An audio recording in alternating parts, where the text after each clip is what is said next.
Chitoke chifansalira Noyo kolina Muwanyirire Mbamwego mbabanji Ngabana banyire dasari.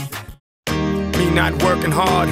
Yeah, right, picture that with a Kodak. Or better yet, go to Times Square, take a picture of me with a Kodak. Took my life from negative to positive, I just want y'all to know that. And tonight, let's enjoy life. Pitbull, Nadia, Neo, that's right. I want all of you tonight. Give me everything tonight. Okay, tukomyewo nnyo mukumulako omulabi waffe omulungi nkyakubuuzaako era nga nkugamba omulamwa bwakubeera nga tusomesa oyo oba tuzzaamu amaanyi oyo modo waffe omunene ali eyo naye ng'aganze sisobola kukola bwaba modo asize yagaana tukuleetedde omulamwa gwa leero era nga tuli kuba plus size models. Ani plus size model ayinza kubeera atya bw'abanga ayagala okumodelinga mitendera ki gyagenda mu kino kyennyini ekibuuzo kye mbuuziza kambeere nga nkizza ku mugenyi waffe olunaku olwaleero. Bwe ngamba nti plus size model mba ntegeeza ki ani? Plus size model ye muwala oba omusajja nga munene singa munene nnyo kwegamba big a person who is big naye nga ayina curves newaba tali perfect naye nga munene ayina flesh ayina curves ku mubiri gwe tabeera slim ye plus size model omuntu ng'asobola okukola commercial adverts nakola runway yabeera plus size model omuntu ng'alina ku mubiri. Kati omuntu nga yandyetaaza okubeera nga naye ajja okumutraininga nga yagala okukola omulimu ogwakola ati are you still interested oba mwagwa nedda era twagala bangi twagala abawala abasobola abalaba nti basobola okumodelinga tubaagala mu bungi kubanga tumanyi gye bali bangi abatono bakitandika dda ate ffe twakakitandika which means they are really many kati woba oyagala kumodelinga ng'owulira oyagala kutandika kumodelinga you're plus size model it doesn't matter which size if you have curves n'obeera munene nnyo you don't mind about your belly you don't mind about your arms or bust you don't care about all that as long as you have passion for modeling ogenda ku page yaffe eya charity plus size show oba eya plus size campaign modeling campaign ku Facebook oba noonya Esther Madonna Helga. Ate ekintu kino mukikola buli mwaka buli mwezi buli lunaku buli wiiki kibeerayo ddi? Trainings tuyita abaana kati tukyayita abaana na auditions tukyakola auditions kubanga tubeerayo ne show twagatandika kubeera ne show every year eya plus size show nga naye tuyita mu charity eyawedde yabaddeyo in May this year so twagala kikola buli mwaka and more shows are coming not just the charity show. Lwaki campaign eno mwagitandikawo muyina bigendererwa ki eri omuwala ali eyo oba omuvubuka ali eyo? Tulowooza that is an employment chance nti bajja kuba bakola kubanga wabeera awo kiba kyakatandika naye after ogenda olaba baagala musayininga into a magazine things like that so awe twagala kyovola batwajja ate tulage nti omunene naye aba mulungi bode etya naye ng'aba mulungi womufaako n'amanya engoye ezimunyumira in most cases fe abanene abamu twambala engoye nga terujja olugoye lw'omutini ate lw'oyambala so ne lutakushapinga bulungi ne balowooza you're not beautiful and you Grab somebody sexy, tell them hey, give me everything tonight. Give me everything tonight. Give me everything tonight.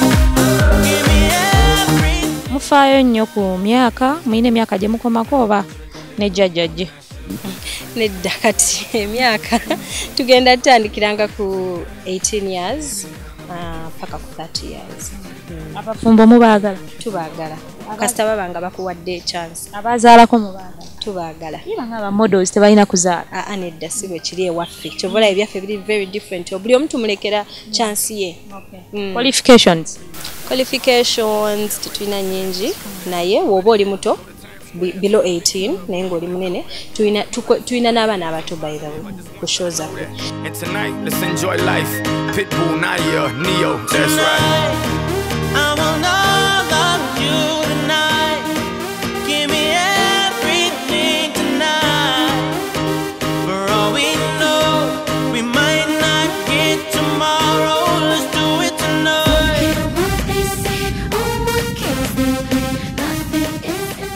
Naye oyo omwana alina okuba nga azze ne muzadde we na signing agreement emukkiriza. Yes, then abanene olina okubanga otubulira time yo kubanga tuyinza okuyingirira ate nobeera nga naffe otudisorganizinga. Yeah, kati age yeyo from 18 to 30 years. Yeah, you can come and sign yourself.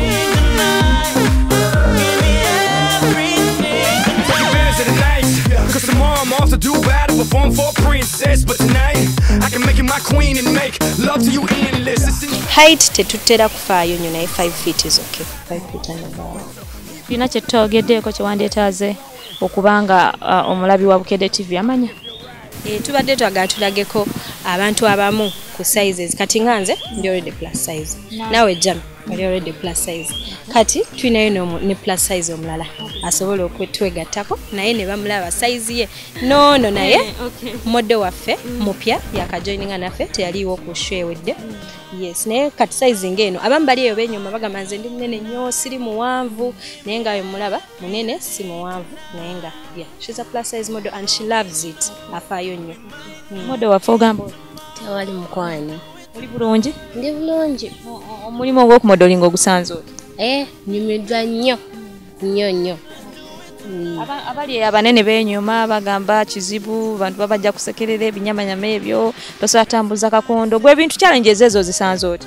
Actually okusooka I got a problem kwambala heels. Si muntu afandwa heels naye kuva butowe nga abantu banvu oli munene nga sitana atambula mu bantu nga nsiba mu sharia ngeje tuva mu maka g'abasiraamu nga ntya nnyo okwambala something that is open nga bw'okiraba until nagenda ku page ono nemulaba nga advertising abantu banene nganze nga she's so proud nange nengamba why can't I do it also. Put it on my life, baby. I make it feel right, baby. Can't promise tomorrow, but I promise tonight, darling. Excuse me, and I might drink a little more than I should tonight. And I might take you home with me if I could tonight. Kakati ogwanyumirizaamu kibi oyinza ogaa nti mu butuufu okubeera plus size model kinyambye bino bwe biti ne bwe biti at least mbifunye? Actually okusooka nsookera ku muganda wange omuto naye munene nganze. Actually ye kenyini yali ye starving ng'olabira ddala mwana tayagala agejja she's in form 3 nga tayagala agejja ng'agamba saagala nga muganda wange munene nnyo but when she saw I was posting nga I'm very proud of my size nagamba olaba oli very proud of your size right nange sibeera ngaki ngagwe. She's also proud starvinga ayambala byayagala okumanya she loves her body. Ate ku somero another thing tuna abawala abanene nabo we bandaba nga nabingira bino bintu they are also aspired nabo baagala kujja banegatteko. Ngomalizo ino bakabona bo wandyetaaza okugamba omwana omuwala oba omulenzi aliyo nga yandyetaaza okubeera nga nammwe akujoyininga? Actually saagala mweti njagala mwena mujje mutwegatteko taagala tubeere bangi njagala tugende eri to spreading obunene bwaffe. Not only small people are supposed to be models. Nange ndi model tokiraba kati nange ndi model. I love my body everywhere ne postinga buli wamu. If you want to follow me genda okolech ononye Claire ku Facebook. I am proud of my body. I post. I'm a plus size model. Ekyo Esther kinyambi ate nsimye nnyo Esther nsimye mukwano. Okay. Plus size models gwe mulama gw'olunaku olwaleero gwe tutambuliddeko ndowooza nga tuwumbawumba Esther. Njagala obeeko nekyo ogamba abalabi baffe. Abalabi baffe aba Bukedde TV njagala bagamba nti size does not matter and slimming is not the solution. So bw'obeera eyo ng'oli mukyala munene ng'owulira oyagala modeling ekirooto kyo kibadde kya modeling naye ng'owulira oli munene tebakukkiriza bambi mujje mutwegatteko. Ate njagala n'abantu abalala abalina chance abalina voices mwogere about plus size modeling kubanga twakatandika like a baby crawls namala nadduka so twakatandika naye tumanyi tujja tuukayo. Mutufollowing ku Facebook as a charity plus size fashion show ne charity plus size modeling campaign then ne Esther Helga Madonna.